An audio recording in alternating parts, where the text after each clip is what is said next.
These are the basic items you need to do cut-ins, paint cut-ins. First, a brush. Second, a 5-in-1.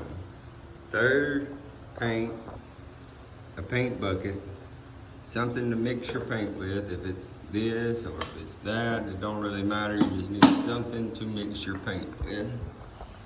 So I'll get my paint. And even though they ship it at the paint store, I still like to shake it for a minute.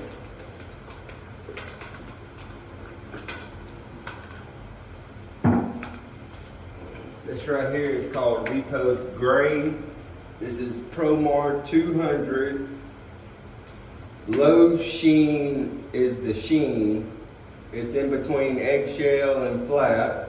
And I use this paint on lower end homes, rental homes, apartments and stuff like that, because I can get it for $19 a gallon.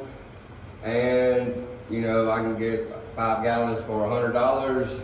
Why not? I mean, and it lasts pretty good. It's low on smell. It's a low volt, 0 volt actually paint, so there's actually no smell whatsoever for it really that harms you. But then I crack it open with that 5-in-1 you need.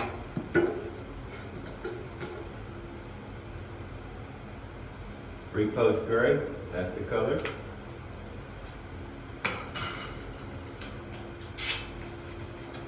I just started using this brush this week and I love it. This is a Wooster Pro GripTech. It's one of the best cut-in brushes I've ever used because it's so firm. It goes right back to its same look every time. I like to get the paint off of the lid. That's just something I do. I don't really know why. It's just something I've always done. I guess because I'm clumsy and I may step on it later and I'll be full of paint. But now we're gonna mix it.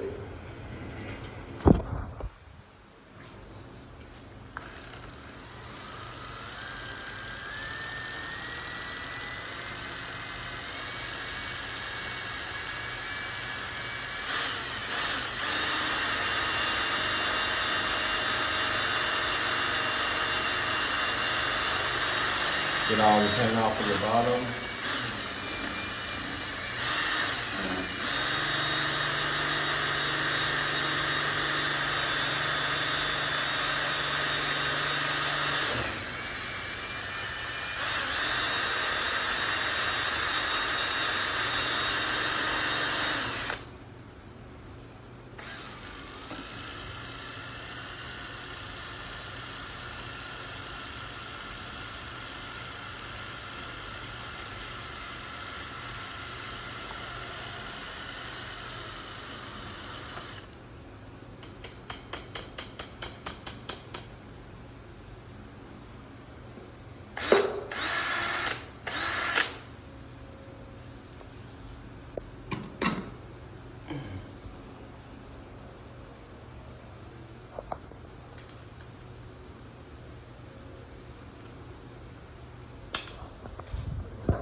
And then I pour it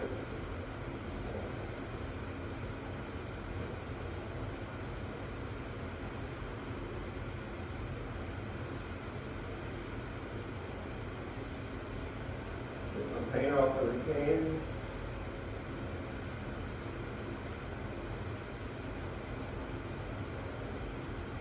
And when I stick my brush in there, I want for about that much paint to get on my brush. Load it up. This brush loads up really well.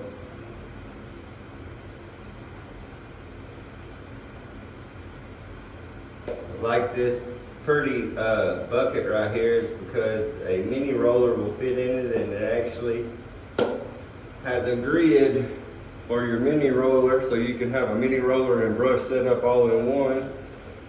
And then it's got this little slot for your hand, or you know, it's got that, and it's got this little thing right here. You can put something and hang it off something either. But I mean, that's my setup, and that's what I use to cut in.